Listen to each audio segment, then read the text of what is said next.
you think of your team's ability to withstand Florida State's impressive comeback? Yeah, I'm in favor of execution.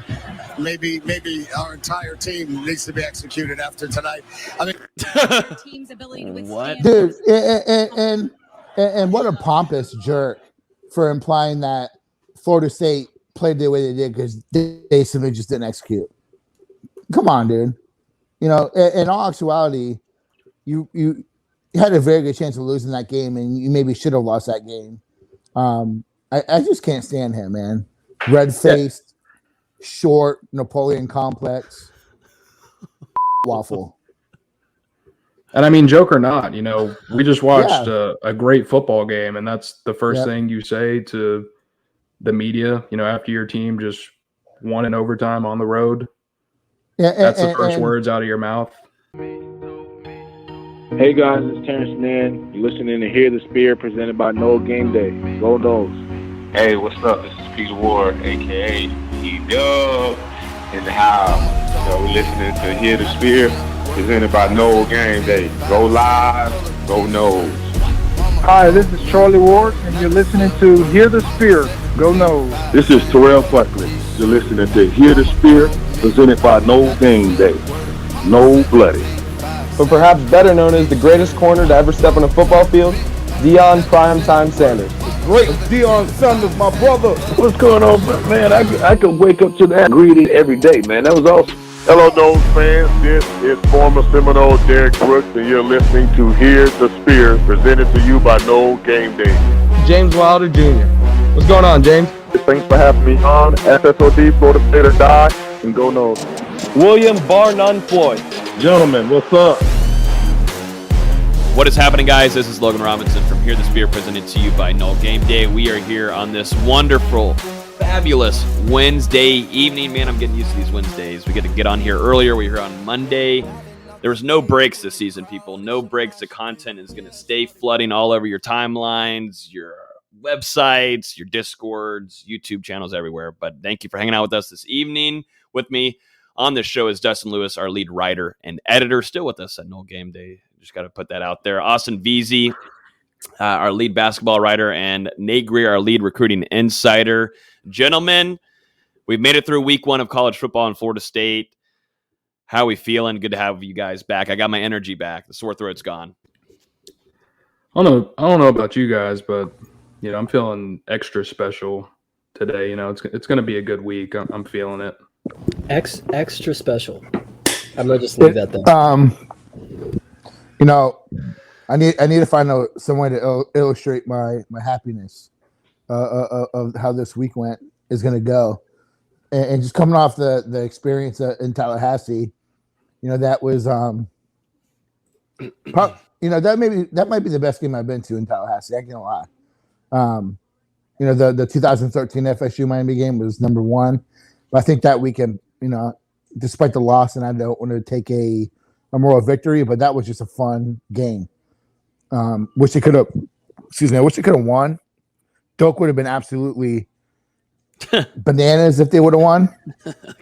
But great atmosphere, and it was just it was a good time to be in Tally. I was wiped out. I don't have all of my energy back from COVID yet, so it was. I was struggling on Monday morning. I ain't gonna lie, very sore and tired, but my throat was killing me from yelling. But it was worth it.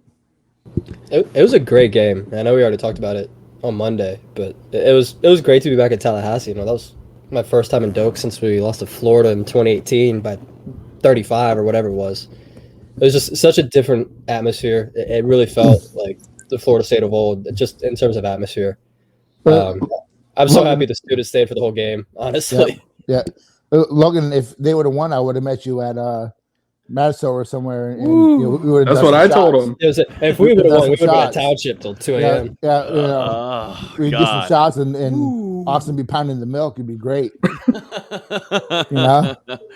Oh, man. No, we were talking at the statue before the game. I told Logan, I was like, if they win, we're going to walk across the street to Township. And just get blasted. they came close. And see, I still wasn't devastated by the loss. Like, it wasn't like, oh my God, that was just awful. We're heading in the wrong direction. Florida State's heading in the right direction, but I am so glad for my health. I would have not turned it down. I've been like, gentlemen, I'll see you in College Town in 15 minutes. Let's get it started. Let's make sure all the content is out, whatever, and let's put our phones away and have a good time. Yeah, but my health right now, I'm still recovering, but I feel a lot more better than I did on Monday. I sounded terrible on here. Yeah, my friend Nick that was with me, that two y'all met, he was like, so what happens if they win? Are we going to go back across the street? I'm like, yeah, it's going to be a long night. Absolutely. So Monday would have been a long day because, we would have been out in Township for forever. And then I was up at 7:30 to head back to Charlotte. That would have been that would have been a rough day. It would have been so bad. It would have been so bad. But yeah, tonight on the docket, everybody watching, we'll be going over the last couple thoughts of Florida State versus Notre Dame. We'll go through the recruiting latest because we didn't really get to talk about the recruiting stuff.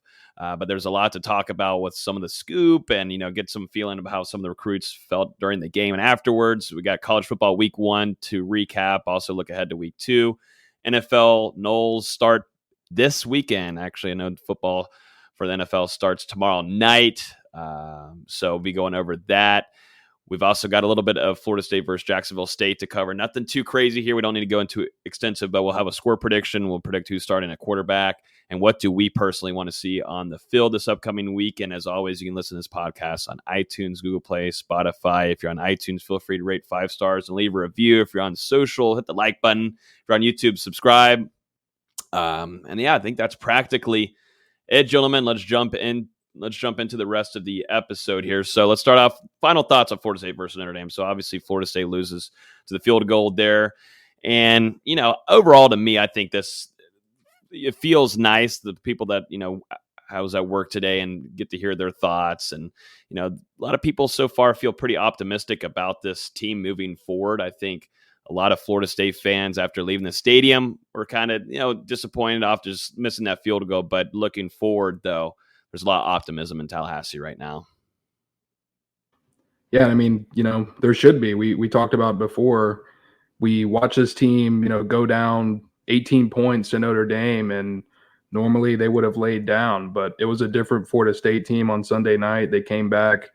They fought their asses off. They came up clutch multiple times in the fourth quarter, whether it was on offense to tie the game or on defense, to keep Notre Dame out of the end zone that entire final period. And I mean, they showed so much resiliency and toughness and things that we just haven't seen, over the last couple of seasons from Florida State football.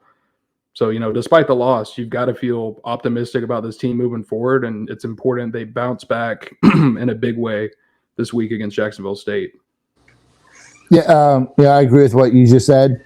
As I said on the post-game pod that I'm doing through Mark Rogers, it really is going to tell you, I think more next week with Wake Forest and what we talked about it on the instant reaction pod, but you got to see them come out and put away a very much inferior opponent on Saturday very quickly. Talking like coming out the half, the starters are done with the game. So, this is a team that they should go out and just dominate. And I thought that even before the Notre Dame game, it's a very weak team in Jacksonville State. And I think that Florida State is just a better team than last year. But, it's great to see a lot of the pundits, so to speak, are, looking at Florida State and saying some positives and seeing that the direction is moving forward. And I think there's a lot of excitement. And I hope that next week, the crowd's not going to be like Notre Dame because it was just the opponent. But I hope to see another packed out and, good atmosphere for these players because they seem to feed off of it. And just listening to them in their, weekly interviews or post-game, they really enjoyed the fact that the fans were so dialed in on the game. So, just moving forward, I'd like to see that moving on for the rest of the season. Yeah, looking back at Notre Dame, it sucks with the 3 turnovers. If you go in that game or leave that game with only two, I think you win that game. I hope we see Milton as a starter going forward. I know there's been some reports for practice where he's taking more reps with first trainers. I hope that's the case going forward because I think he's just going to be a little bit more careful with the ball, knows where he's going to go, et cetera, et cetera. And I want to give one more prop to the rush defense. I know we talked about 65 total yards allowed rushing.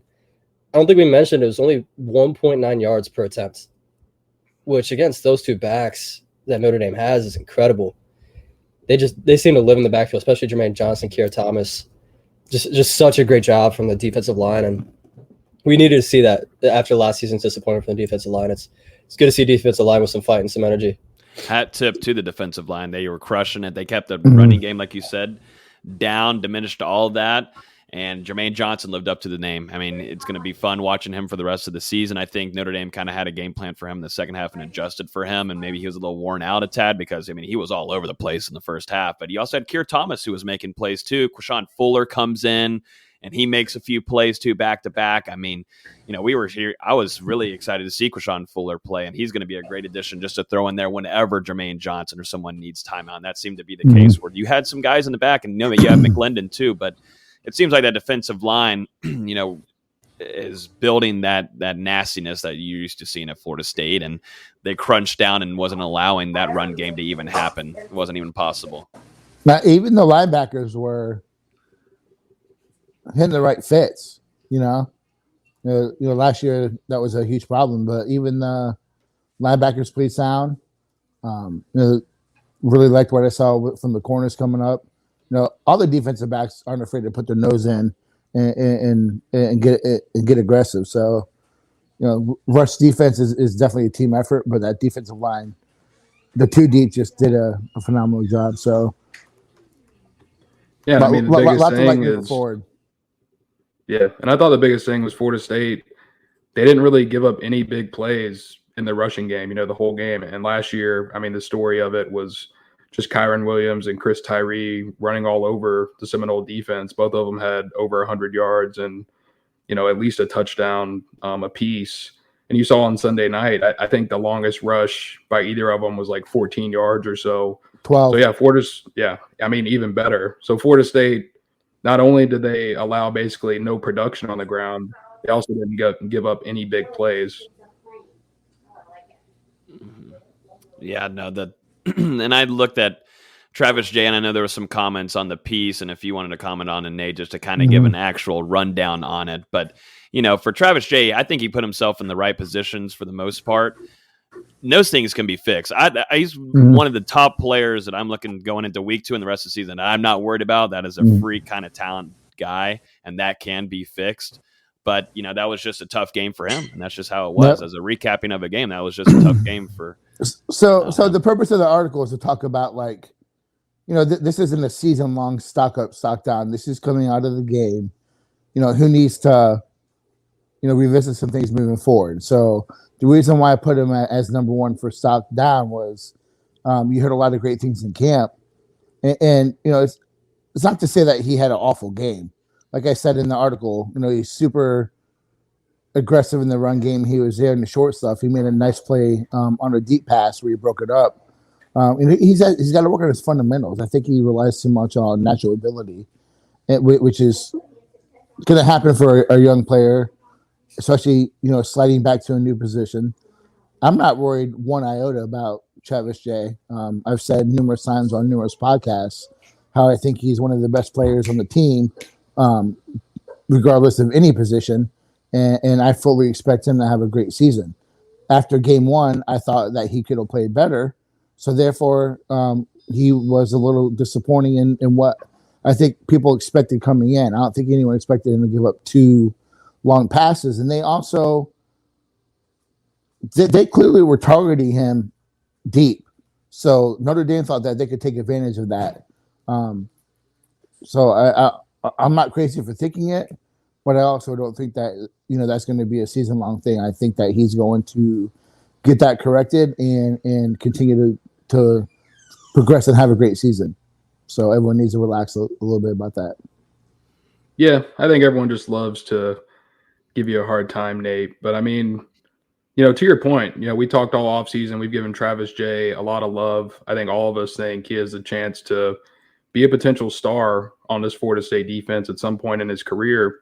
But I mean, the fact of the matter is, in this game, like you said, he didn't have a good performance. He gave up a touchdown that should have been an interception. He He gave up another one where he just didn't get his head around. And, those were a couple crucial plays for that Florida State defense. And we talked about the amount of big plays they gave up through the air. It's just something that's going to need to be fixed moving forward. Yeah, and they were great throws by Jack Cohn. I think the second one was a better throw. I think the first one, like you said, should have been intercepted. I think he timed his jump a little bit too early. 50-50 ball, you got to win those. The second one, I think, was a little bit more egregious. But, again, I'm not necessarily really worried about Travis Jay. I'm much more worried about the center snapping the ball successfully than I am Travis Jay. Yeah, that's something that's got to be fixed. That's got to be fixed. And going into the game, Reese Smith wasn't fully. Yeah. No, he wasn't. But his snaps were awful. Wasn't pretty. Awful. It was awful. And it seems. And go ahead. I was going to mention too, while we're on the offensive line, there was a question earlier in the stream asking about Dylan Gibbons, as we know that he had to be helped out the field. Seems like he'll be fine there. He'll be playing this upcoming weekend, so that's great news because running up the middle with him and the interior, it was working well. Not well, it was working really good. I mean, Notre Dame was having a rough time with him there. And I don't know if we talked about him enough on the Instant Reaction podcast, but shout out to Darius Washington for his performance. Highly rated on PFF, and I thought he played probably his best game as a Seminole. Shows that he's a more natural right tackle, and especially in the run game, he was super aggressive. And I think that's the best way to put it. And I don't really recall him giving up too many pressures. Great effort by him, which helped shore up I think a position that we all questioned and maybe we're a little concerned about coming in. How is he going to perform based off the past few years? So that was great to see his growth and just a much better performance by him. Yeah, and going to, not even a starter, but Dante Lucas, whenever he got in and him playing, I thought he played well. There was no penalties. That's good for number 55, but also there was one play where he pancaked the incoming linebacker and played really well and aggressive. And it was nice to see Dante Lucas come in there and subbing whenever he had to come in, he played well. So I think, there was a lot of worry at the start of the game with the offensive line and maybe the pass protection. But I think overall this team, there's a lot of new parts kind of getting in here and, it's all about building that chemistry. I think by week 3, which is a good timing when you're going on the road again to face Wake Forest. It's good timing for that chemistry to kind of finally set in. Austin, were you going to say something? I don't know if you were coming in. I was just going to mention Darius Washington's PFF grade of, what was it, 85.7? 85.4. It was 7th among Power 5 tackles. When was the last time we even graded positively as an offensive lineman, much less one of the best of the weekend? Yep. It just shows. Yeah, Coach Atkins putting in that work. If I'm not mistaken, he was in the 50s, wasn't he?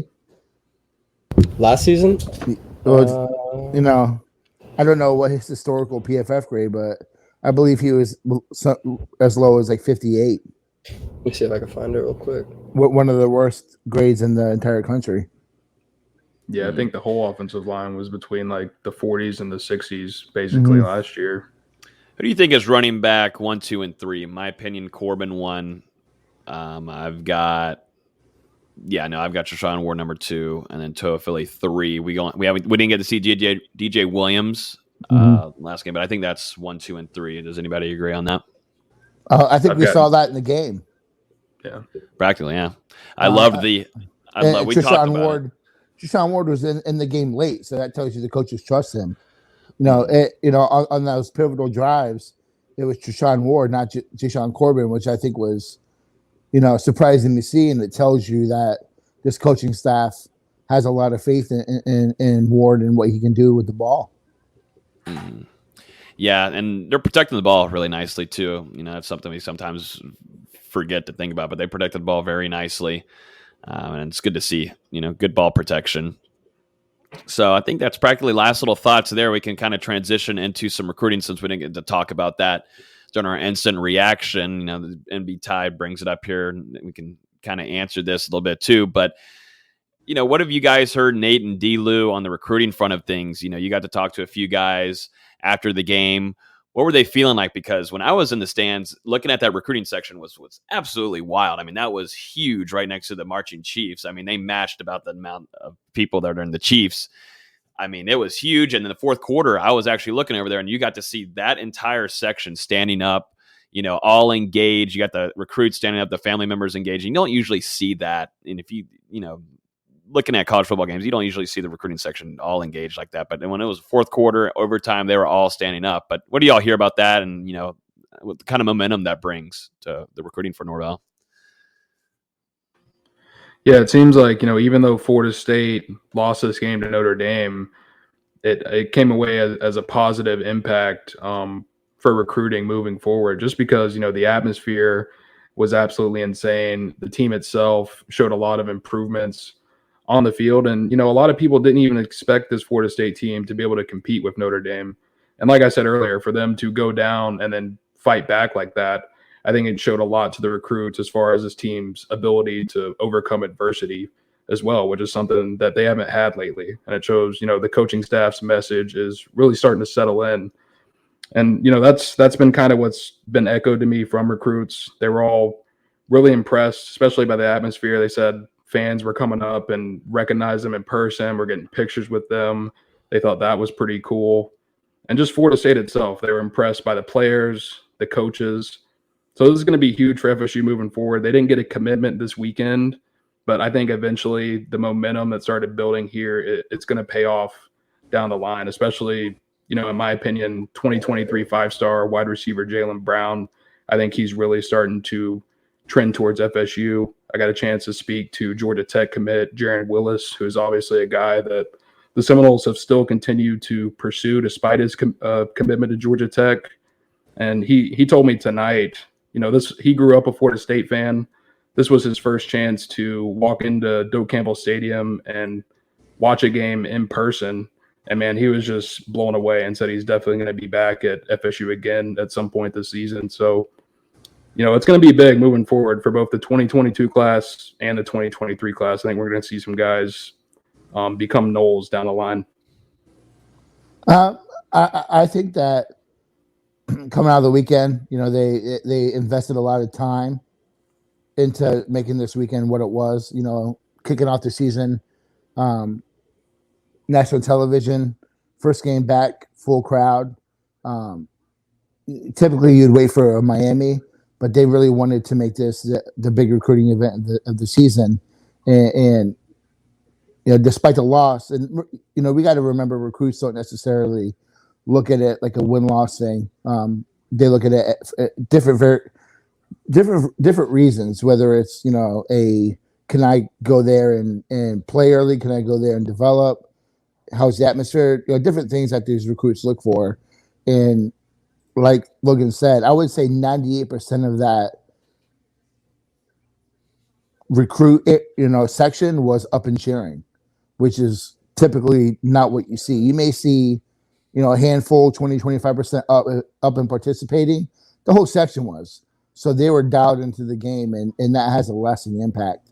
I have heard that there's a couple guys who may have, let the coaches know, some good news, but, that's not for, me to put out there on what it is. Maybe we can do that in the back cave at some point.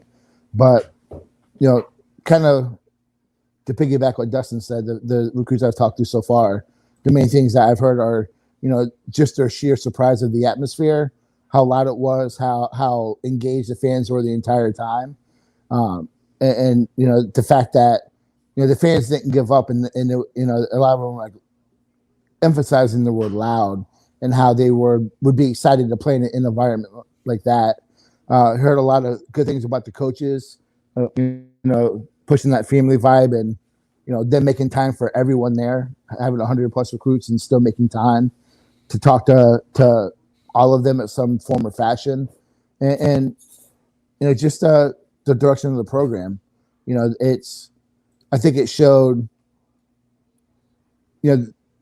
us as fans, and also I think it showed the recruits that, what this coaching staff has preached is coming to fruition in terms of the way the program is moving forward and what they're expecting as a program. And you could see it. on the field on Monday, and a culture change, an offense that puts up points, an aggressive defense. Yeah, they gave up 41 points, but 21 points on turnovers. You got to fix that, and you got to realize that that was, like Austin said, what changed the game. But I would definitely call it a grand slam for Florida State in terms of how the recruiting weekend went. I don't necessarily think it was a zero commitment weekend. I think that there was a lot of goodwill, and I think a lot of guys are going to be back very soon. Yeah, and you said it, but this coaching staff, they put basically all the chips in on this weekend to be the weekend for Florida State's recruiting efforts this fall. All the big guys coming into town from a multitude of classes.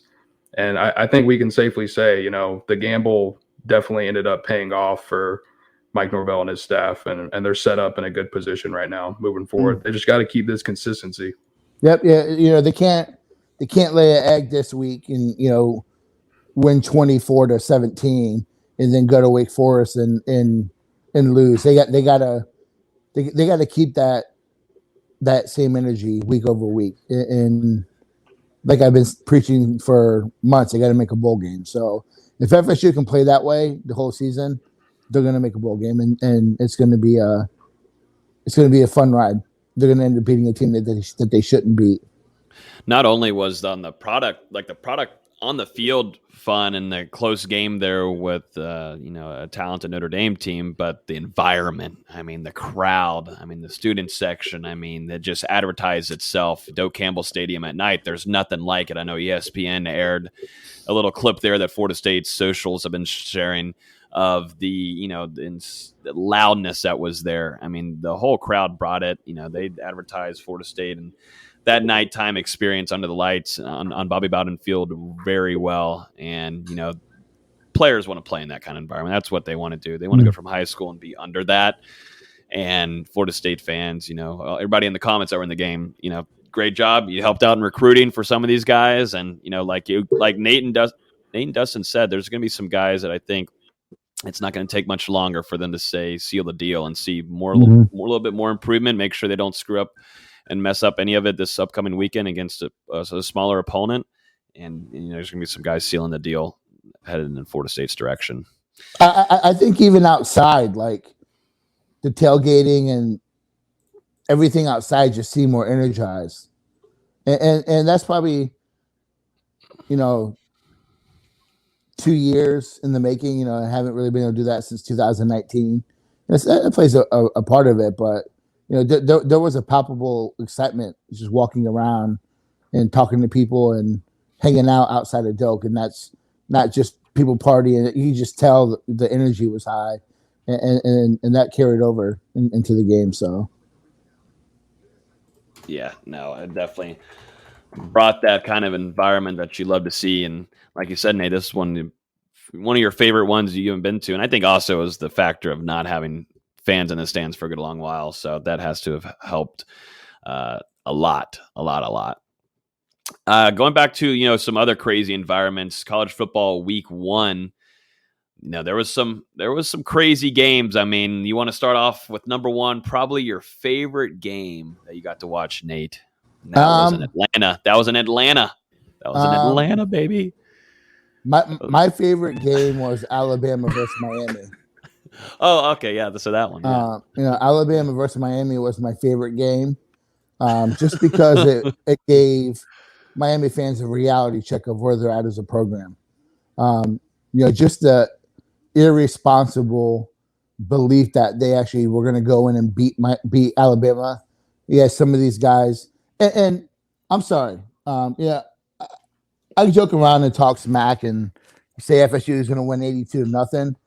But Miami fans really believe it. They thought they were going to go in and beat Alabama by 30. And I just don't understand it. I think that you saw a team that is going to struggle this year. And I'm not upset with that. That was great to see a Miami team get a little bit of a spoonful of humility. And a close second was Dabo, looking inept offensively.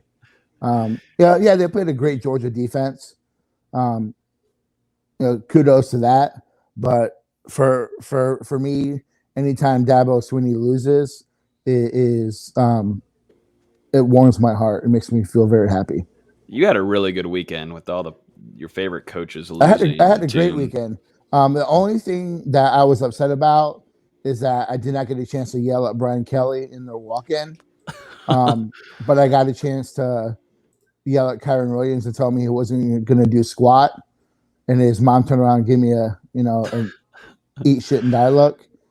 And I was able to make a few Notre Dame players laugh by saying, which one of y'all is going to ride the pine tonight. So that was fun. I wanted to catch the FSU one, but I missed it. But I missed a couple other things by just 30 seconds. But ain't that right, Austin? Not even. I mean, we wonder where Nate was. He was supposed to hang out. We were supposed to all take a picture together and everything. And meanwhile, Nate's just the mom of the players or something. I don't know what's going on. I mean, honestly, one of the reasons why I went in there to sit down, I was gassed, man. I'm still getting back to from COVID, and I had been there for about 2.5, 3 hours, and I needed to sit down for a little bit. It was hot, and I was gassed, man. But it was great to see Miami get a spoonful of humility and for Dabo to lose. But and one more thing, then I'll let y'all go. Really interesting to see the progress UCLA's made. Chip Kelly's finally maybe got that program turned around. He's a great college coach. Say what you want about him in the pros, but I think that's going to be an interesting team out west. If they can keep that going, that's going to be a sleeper in the Pac-12. Yeah, back-to-back weeks that UCLA has made me some money. Predicted UCLA to win that game. But, man, that Miami game, I mean, that was just disgusting. I mean, that game was over. It was lovely. It was over whenever, they started stretching. I mean, it was over before kickoff, bro. They quit by the end of the first quarter. I loved it whenever they took the turnover chain out and then they had to put it back in the box. Great. Why are you going to pull the turnover chain out when you're down? When you're down 27-7. Yeah, you're down 4 scores. As a player, I think I throat punch a coach, but come on, don't do that. We're getting our tails kicked. Yeah, it was even worse that they were hyped to wear it. Oh, yeah. He got up on his on the bleacher seats right there, and was pointing up at the crowd, and they're down. And then he had to hand it back. 2 touchdowns, 3 touchdowns. Yep. Favorite moment of the day by far. That killed me. Oh, that had to have been one of the best parts of the weekend. But overall, Alabama minus 20.5, easy money. Took that easy cover. All day. Easy cover with the spread. Oklahoma got a little tricky there. There's a lot of games that were a lot closer than they should have been. That one, Iowa State, Northern Iowa was 16-10. USC, that game was close for a while until they pulled away at the end. It was 13-7 at the end of the third quarter before they put up 17 in the fourth. There was a lot. And then you had Montana beating Washington. Yeah, there's just a lot of games that should have been way closer than they should have been. I didn't even know this Oregon game because I don't give a flying F about what's going on the West Coast. Fresno should have won. Look at this. I mean, if you think about this upcoming weekend, they're going to face Ohio State. And it's going to be interesting because Kayvon Thibodeau's out. Yeah. Oh, so what are they going to do defensively? He's far and away their best player, and I think they're a little disappointed what they saw offensively from the quarterback. So, I think Oregon's right to take a step back this season. I thought it was a very interesting week. A lot of ranked teams lost. And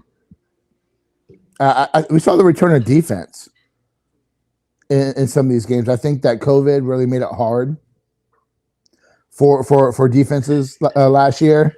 With the limited meetings and practices and preseason installs and all that stuff. So I think we saw a lot better defensive play in a lot of games. Michigan State looked really good. That's going to be an interesting game with Miami next week. It's going to be an interesting season. You have your dominant teams. Oklahoma defensively, they look like they're a mess. Offensively, they look fine as ever. Ohio State. They came together in the second half. It looks like now it's Alabama, Georgia, and everyone else. And I wouldn't put Clemson in that category of everyone else right now because of the way the offense looked. Clearly, I know it's been discussed ad nauseum, but DJ Ukulele, how do we say his name, is not a runner, and Taj Boyd, Deshaun Watson, even Kelly Bryant and Trevor Lawrence, they could run the ball effectively, which helped that offense tremendously. And Travis Etienne's a huge loss. So I'm very interested to see how that offense develops this season because DJ's a great thrower. He's got a phenomenal arm, but he doesn't really have the timing routes down yet, and they don't have a running game. How's that going to unfold for the rest of the year? So I hope nothing but the worst for Clemson. The ACC as a whole was terrible this weekend. It was awful. Outside of Clemson, you're supposedly second best team. North Carolina puts up a dud at Virginia Tech.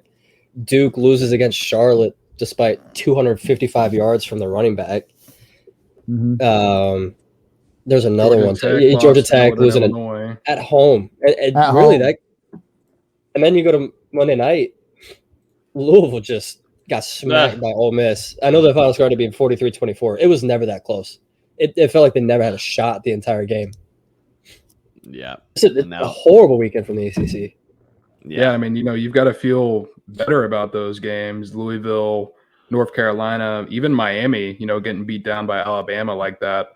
A lot of those games now for Florida State, I think they look, more winnable than maybe they did, a week, 10 days ago or so before we actually had to watch these teams debut. Especially the Louisville game. If you make that quarterback throw, he's not a good thrower. Hey, he's overthrowing guys by 10 feet. Carol, I made a comment about Brian Kelly's comment on the post game podcast that we did here. That guy is just, he said that he's repeating a quote from John McKay from the Buccaneers, but he's just an idiot, man. Like how are you gonna go on national TV and say my players didn't execute, so I guess I have to execute them? That's just a bad look. Here we go. Let's take a look at it, and I believe y'all will be able to hear the audio this time. I've had people comment on Facebook and send emails to me. Hold up. You think of your team's ability to withstand Florida State's impressive comeback? Yeah, I'm in favor of execution. Maybe our entire team needs to be executed after tonight. I mean, your team's ability to withstand. Dude, and what a pompous jerk for implying that Florida State played the way they did because they simply just didn't execute. Come on, dude. In all actuality, you had a very good chance of losing that game, and you maybe should have lost that game. I just can't stand him, man. Red-faced, short, Napoleon complex, twat waffle. And I mean, joke or not, we just watched a great football game, and that's the first thing you say to the media, after your team just won in overtime on the road. Yeah, that's the first words out of your mouth. It's a little insensitive for a guy that had a videographer die under his watch. So he just continues to cement himself on the Nate Greer top 5 list of most hated coaches. I think that might be my next article.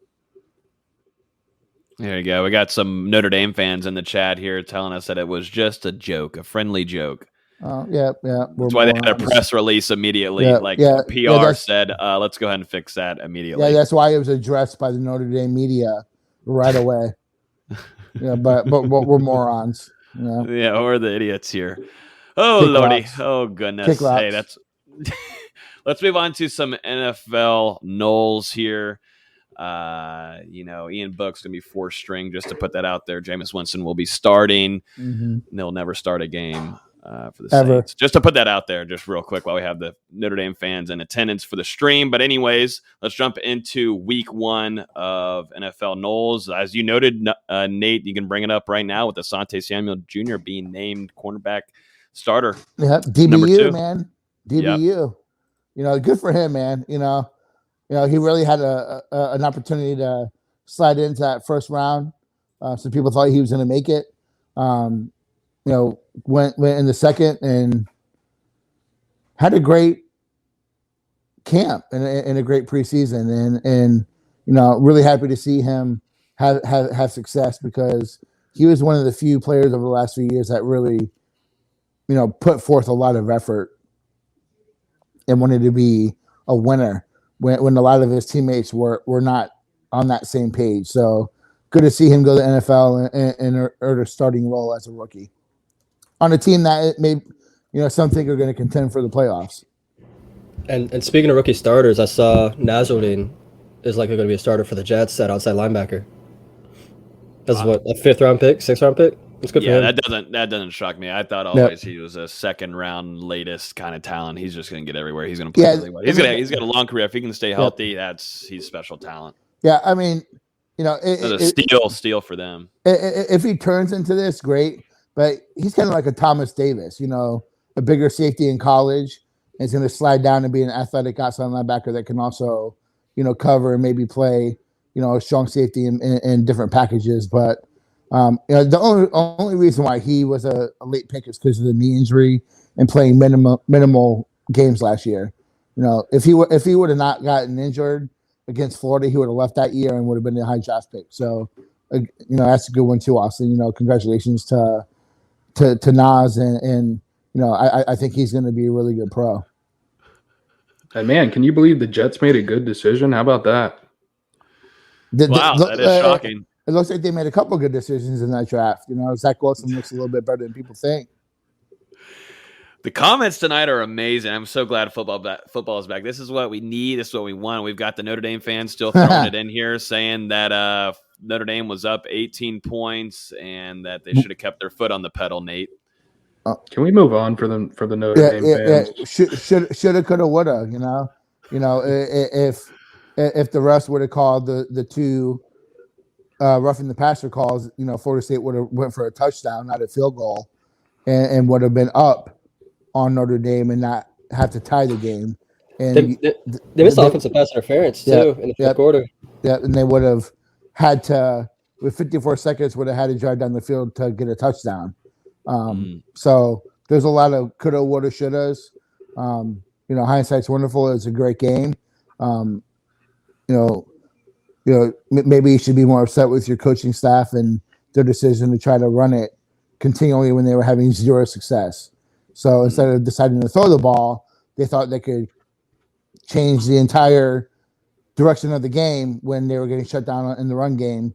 And that just is another example of Brian Kelly's absurd level of jerkiness. So, yeah, I would like to share a few more comments here, but it wouldn't be good for the sponsors. But there's some funny ones. There's some funny ones. No, there's some funny ones in here. I know the chat gets to see them. Just keep it moving.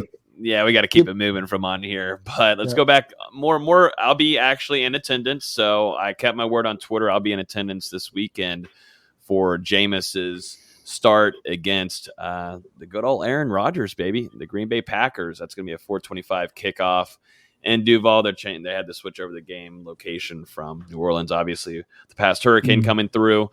I'm excited for that, guys. I can't lie. I love going to Duval. What's the media going to do when Jameis goes 17-0 in the regular season? What's going to happen? What happens when what? When Jameis goes 17-0 and has a number 1 seed going into the playoffs. Jacksonville? No. Who? Jameis Winston. No, the Steelers. Oh, I thought you were saying the Steelers. No. The Steelers aren't going to make the playoffs. Oh, God. Please stop it. No, but when Jameis does, when the Steelers face Jameis in the Super Bowl, it's going to be incredible. That's why I'm already saving up my money, Nate. I've already got everything. I'm saving everything. $100 a month. It's going to be a great game.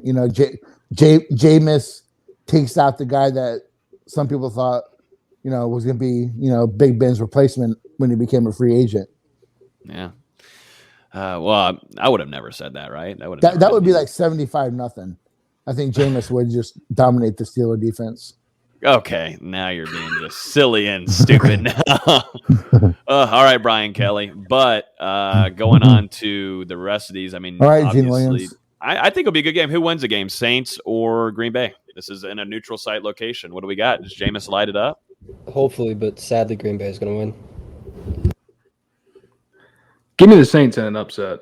Maybe that's just because I'm a Saints fan, but this is the year that I think Jameis finally starts to change that narrative. I think the year last year, getting to sit and learn from Drew Brees and Sean Payton, that's really just only going to benefit him throughout the rest of his time in the NFL. And I think it starts now. I think he's going to make better decisions, turn the ball over less, and he's got a long way to go. Obviously, Jameis is a big meme for whatever reason, just because maybe he's kind of a little bit of an awkward guy, but regardless, he's put in the work and he's ready for this opportunity. I think he plays well. I just think that right now Green Bay is a better team. There's question marks at wide receiver for Notre Dame, for New Orleans. Alvin Kamara is going to be a beast. So if you have him in fantasy, congratulations, he's going to get a ton of touches. I just think that I'm interested to see Aaron Rodgers and how he plays. He was MVP last year, and I don't expect him to really drop off. It's a tough opening game for the Saints to play. Aaron Rodgers in a really good Green Bay offense. Defense is susceptible, so we'll see. Yeah, I'm not so sure about.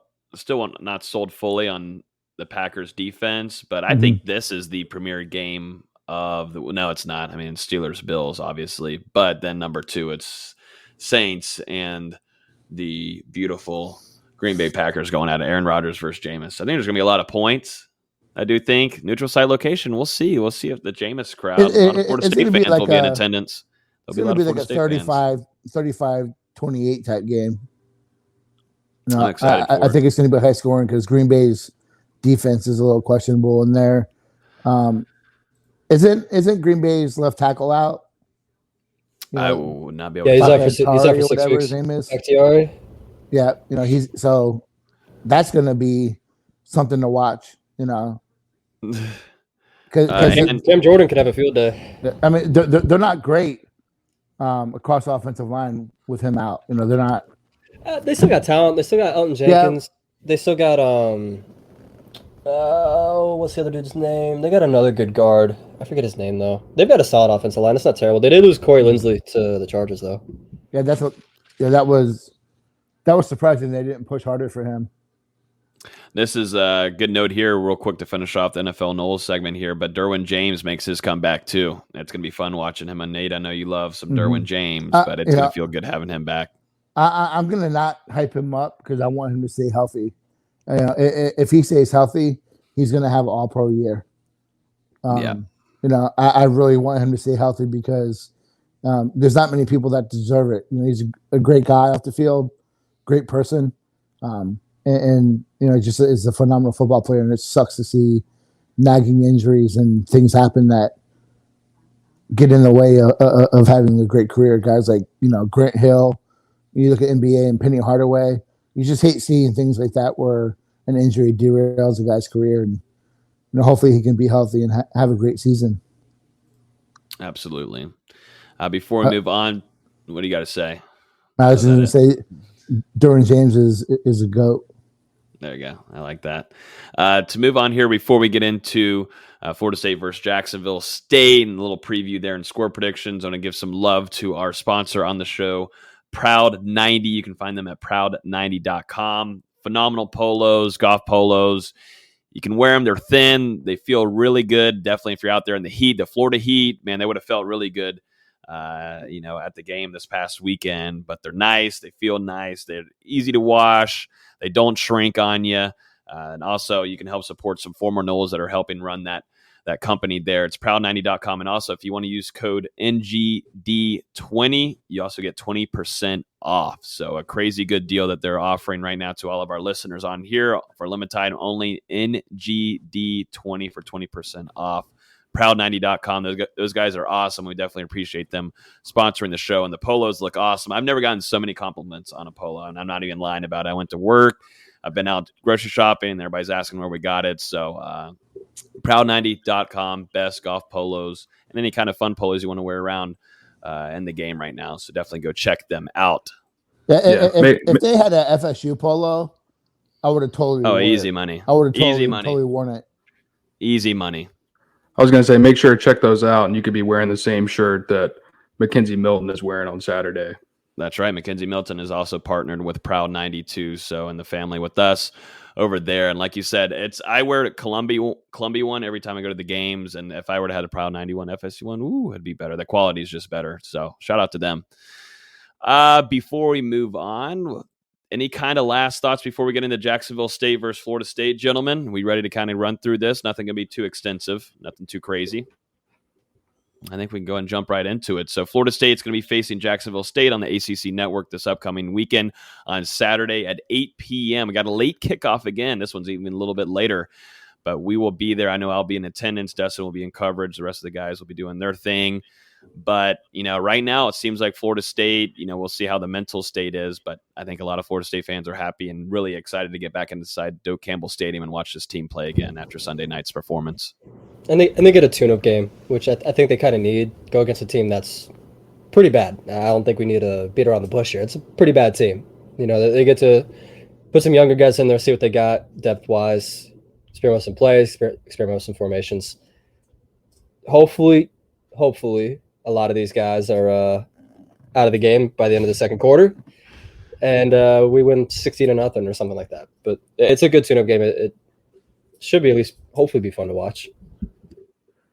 Yeah, and FSU, they've got to come in here and take care of business because over the last couple of years we've seen it. Following an emotional loss, this team kind of has a letdown game. You think last year you get blown out against Miami. You come home, next thing you know, you're down 21-7 to the same Jacksonville State team. In 2020 or in 2019, it was UL Monroe almost taking FSU to overtime. In 2018, it was Samford. So, time and time again, FSU has played to the level of its competition. And, they can't do that on Saturday. Like Austin said, they've got to come out, take care of business, get your starters out by, hopefully halftime at the latest, and get a look at some younger guys because you're going to need to keep establishing depth moving forward throughout the season. I disagree that FSU's played to the level of their opponent because that means they'd be competitive in games like Miami, Clemson, Florida. No, I'm being serious. 52-10 last year to Miami. They get blown out by Florida the year before. They haven't been competitive against Clemson. Against superior competition, let's put it like that. Yeah, but then they go so that's just indicative of a team that's not a good team. I think that this year, like we were talking about before we came on, different mentality this year. I think it's a different team. This team just seems like they're in a better mindset mentally. There's a lot of positivity in the way that they're moving forward. There's a lot more cohesiveness on the team piece. I think there's a lot of individuality on this team before. So I think this is a game that they come in and they take care of business. I don't think that you're going to see a FSU team come in and struggle to put up points and have to hang on to a missed extra point to not go to overtime. I think that this is going to be a game where they come out and maybe they have a sluggish start the first half of the first quarter, but I think that they put it together and it's a game that they dominate throughout by the time the game's over. So and you guys were talking about the stats before. This is a really bad team. It's also important to note that last year when we played them, Tate Rodemaker started the game, and now he's fourth on the depth chart. So Hopefully we don't get out to as slow of a start. I think we'll see a little bit of Milton and Travis to start, and then hopefully it's Purdy the whole second half. Get him a little bit of action. But yeah, just to mention the stats that we were talking about before the podcast. Last game against UAB, 17 completions on 34 attempts for 88 yards passing wise. Good 2.6 yard average, not bad.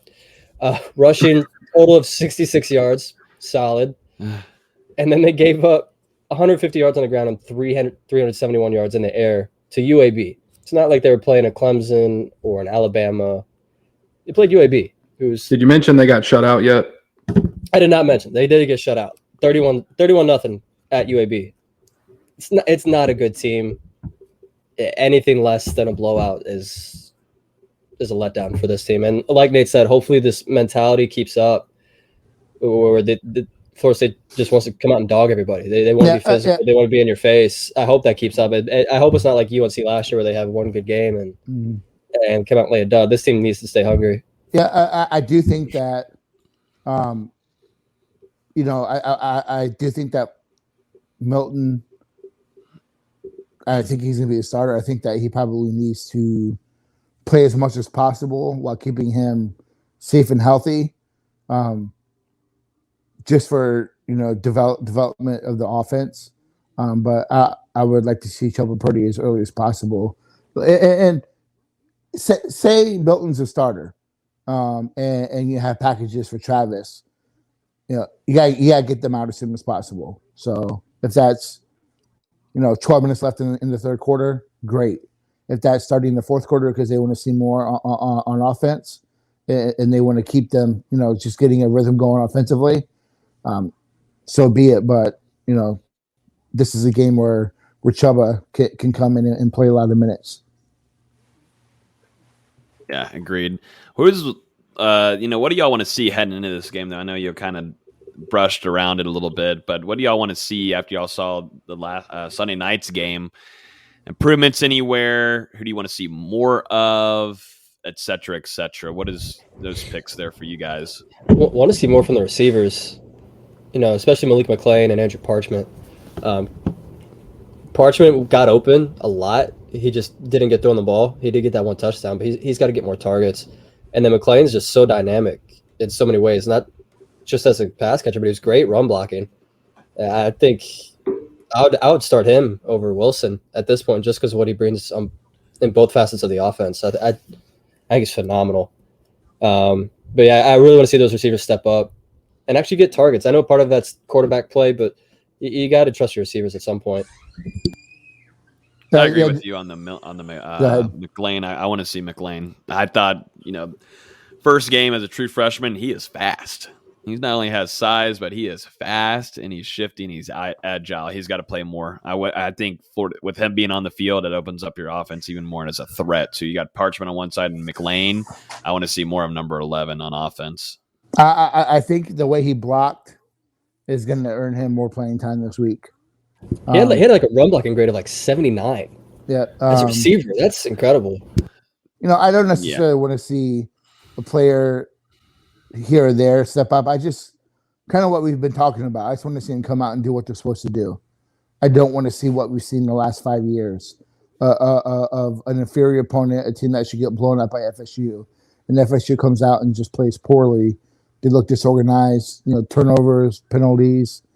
Just looking like they're disinterested. I want to see a team that wants to come out, play as complete game as possible and put away an inferior opponent as quickly as possible. That's what I want to see. I want to see some guys like Jordan Burrell. I like to see him get involved in the offense. I would like to see, some improved linebacker play, just getting better. I thought they played really good overall, just improvement. You typically see week 2 is much better than week 1. I expect the defense to play better, and that's part of the opponent wise, but I just want to see an FSU team come out and do what they're supposed to do against a team that they should handle. Yeah, I think it's going to be really important, for the defense to show that they can carry over that same effort that we saw on Sunday night. Go out there against Jacksonville State, absolutely dominate them, against the run again. And then this is also an opportunity. Austin, you mentioned Zarek Cooper's passing stats last week. This is an opportunity for the Florida State defensive backfield and the linebackers to really, get back on track through the air and not allow as many big plays as they did against the Fighting Irish. I think it would be big confidence-wise for a lot of these guys to go out there and have some success. Get some pass deflections, get some interceptions, make some plays happen out there, and carry that over into Wake Forest, who's going to be a tough opponent on the road. Yeah. You know what I would do? Sorry, Logan. Go ahead. I would get the ball inside the red zone, and I would just kick a field goal every single time until Ryan Fitzgerald can be consistently accurate in field goals. And I hate to say that, but I'm kind of being serious and kind of not. You need some reps in game action. Yeah, I mean, I totally agree. This is a guy, he's only kicked, I think it's now 9 total field goals. And how many has he missed? So far in his career? He's 5 out of 9. He was 4 out of 7 last year, 1 out of 2 on Sunday. Yeah. I thought that's a good comment on here too from Johnny. There was a lot of questions after recapping the Notre Dame game. What about the tight ends? And I'd like to see some Jordan Wilson. I want to see some passes to him. Why not? I want to see if he really does have a little bit of speed on him. He's a big boy, and we got to see him in the run game blocking packages. But I just want to see him kind of get the ball along with Cameron McDonald, man. I want to see these tight ends be utilized a little bit more. So maybe we'll see some youngins. Nate, Jackson West, maybe a few, maybe we'll see a little West action too. So it should be fun to watch some of these youngins, because a lot of youngins are going to get some playing time on Saturday night. They should. We should, right? Fingers crossed. One thing I forgot to talk about in some podcasts was I really like what they did with Jordan Wilson lining up, in stack formations as the blocker, lining up a Helton or McLean behind him. I thought that was pretty cool to see. Just a different wrinkle, but I was really surprised that Cam had 0 catches, and I would like to see the tight end get more involved. And again, like Austin said a few times, that's quarterback play, which we can sit here and debate for hours. But I don't want to sit here and think that Cam McDonald didn't get open at all, because that's not the truth. So you got to get him involved and create some symmetry with him. Yeah, I'm trying to think if there's anything more on my end. Of course, I want to see some Ward, but I'm down for a lot of the youngins like a Burrell and more McLean on offense. I need to see, and we'll see on defensively. I want to see some Kevin Knowles and see how that works. We've heard a lot of, and Shaheem Brown too. Let's not forget about him and the hype or not really the hype, but really the product on the field he put on during the spring or the fall camp. Well, I think we'll see some Shaheem Brown. We'll see a little Kevin Knowles. Should be fun. Kevin Knowles played. He played a little bit. Yeah, I just want to see I want to see him play a lot more, like start in the second half kind of dealio. It's possible. Yeah, it is. Could be. We'll see. But let's jump into some score predictions, gentlemen. And actually, before we do that, I do need to give some love to our other sponsor on the show, and that's Manscaped. Definitely appreciate them always coming on here and supporting us. And we have a deal for you guys always. We're always going to hook you guys up. You guys can use NG20, another 20% off code you can use at manscaped.com. Nate, you talked about it, using the razor on the face. I did it for the neck before I went out and played softball last night. Got the neck, nice trim. It kind of works everywhere. I mean, the focus is always down below, Nate, but it works fantastic if you're in a rush and you need something. And the lighting, I'm telling you, the lighting comes in clutch. And I haven't had one nick. I used to have one before, and it'd sting me every time. Like I said before, the way this thing powers through Dustin's back hair just shows how productive and efficient this razor is. So, I mean, it just mows right through it. Yeah, there's that much of it back there, man. It's crazy. That's like a mat. But you guys can use, actually, I said the wrong code, but it's Knowles20. You get 20% off and free shipping. Like I said, we've already had a few people inside the Discord use it. It's free to anybody watching here. And I'm telling you, the package is awesome. And 20% off Knowles20. Use that code. Let us know when you use it, too, so we can give you a little shout out here on the show. Shout out to manscaped.com. Gentlemen, let's get into some score predictions. This should be Florida State's first win of the season. I'll be in attendance. Dustin will be covering along with the rest of the guys here on the show. Looking forward to it. Prime time, 8 p.m., even though it's ACC Network. Come on, Comcast. How we feeling? What do we got? What's the chat feeling like? How we doing? I got 49-10. I'm not too far off. And I don't think it's, really that close. I think it's just a comfortable W. I think the offense, looks good. I think, that the scores are, I can see the defense busting on a Zarek Cooper scramble. I can see him making a play, but I just think that this is a bad team, man. This is, I'm hoping on a rejuvenated Florida State team that comes out and just does what they're supposed to do. And I just think that's going to be a comfortable 39-point win. Yeah, while Zarek Cooper wasn't good last week, in fact, he was pretty bad. A year ago against Florida State, he was 22 of 30 for 230 yards, had 15 rushing yards on the ground and a touchdown. He can be productive. So it's another good test for Florida State just to compare themselves to where they're at a year ago. I'm pretty close to 49-10. I had 48-6. I'm never going to predict a shutout, even though I think it's going to happen, but I'm never going to predict it. I just think that for once, Florida State has a massive talent advantage. Yeah, for this one, I really feel like the offense is going to come out and do what they're supposed to do. I think at some point throughout the game, we'll see all four scholarship quarterbacks take reps against Jacksonville State. And, defensively, there's probably still going to be a couple miscues at times. Like you said, Austin, I think Zarek Cooper, he's probably going to hit a pass with some kind of miscommunication in the defensive backfield or whatnot. So I can't see Florida State shutting them out, but I do think they're going to do a pretty good job of limiting the Gamecocks when they have to, hopefully force a couple turnovers as well. So for this one, I'm going to say pretty much everything goes right on Saturday. I'll take Florida State 59-10. Woo, 59-10. Put some points on the board. I like that. If the mentality stays like it was against Notre Dame, it should be a complete blowout. We should see three quarterbacks. We should see a lot of the youngins starting in the second half. That's just how it's supposed to be. That's how we're used to seeing Florida State play against these little teams. I'm going to go Florida State. I'm going Florida State 48, Jacksonville State 10. I think it'll be a blown coverage. That's the only touchdown that Jacksonville State will get. There was a question on here that we can do before we hop off. How many turnovers does Florida State have against Jacksonville State, or should I say Jacksonville State's turnovers? It's hard to really, say, hey, they're going to have this many because there's so much luck.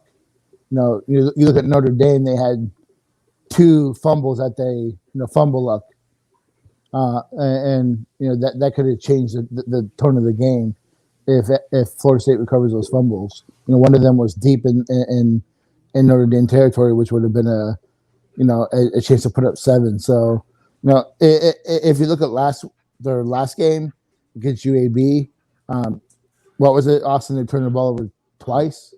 Yeah, I think, or Jacksonville UAB turned it over twice. Jacksonville State actually didn't have any turnovers. Didn't have a turnover. I wouldn't be surprised if there's a couple, but I don't have a particular number in mind that would say, hey, they're gonna have 3 turnovers for 2 interceptions, for 1 for a pick 6 and a fumble. I don't know. Give me a double dip. I'm taking 2 turnovers. 2 turnovers? I say over under set at 2, and we'll go there.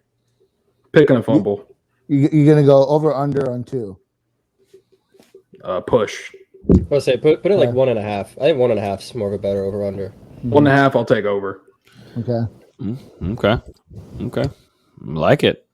Should I'll be I'll take the over there. I'll take the under. I'll take the under. Say 1. Okay. We should have a bet. We need to have a betting section on here. Who knows? Maybe that's something we can add to our content, since we're continuing to increase that at a certain rhythm right now. And maybe we'll add that to a little section, maybe a little article every week. We'll see. I think that's everything, gentlemen. I know there's a few questions here. As usual, we try to end off with a little basketball insight. But anything really to note on, Austin, It's all in the Discord. We've been asked to keep a lot of it silent for now. So I'll just say go to the Discord and everything's there. Discord, that's always patreon.com/NoleGameDay. The guys are dropping recruiting scoop. Like Austin said, he's also dropping some basketball scoop there. That's only going to be private for our Discord members. So that's patreon.com/NoleGameDay. Make sure you guys go sign up. We had over 25,000 messages sent over the weekend, which is absolutely insanity. There's a thread for every single game. So everybody's communicating, having a good time. And it's nice the community is getting after it, commenting with one another. Before we jump off of here, I always want to give a shout out to our friends over there at Hobbit. They also had a really good weekend, and happy for them. Local restaurant here in town. If you want the best wings in town, the best sauces, you even got burgers, fries. They have 2 great locations. Yeah, no. They do have chicken nuggets with sauce on them that they call boneless, but the traditional wings, in my opinion, I actually had them this past Friday. Absolutely amazing wings. So if you guys want to go check them out, I highly suggest it. Support a local place here. Again, this weekend, definitely stop by there before or even after they're open after the game. So there's very few places that do that. So go check them out. Hobbit, search them on Google, get that maps going, and maybe you'll see me or some of the guys there too this upcoming weekend.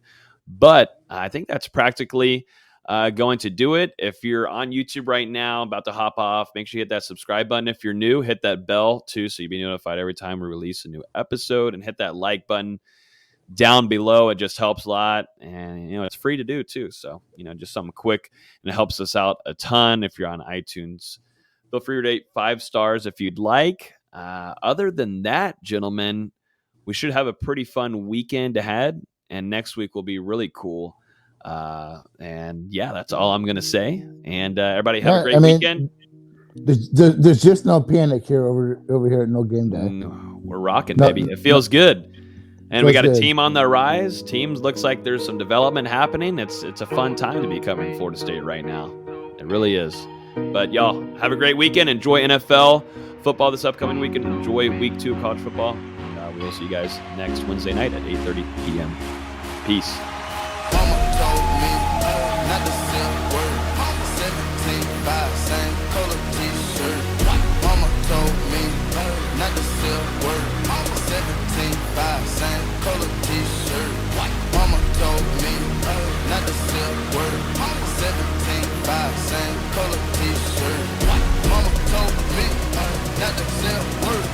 17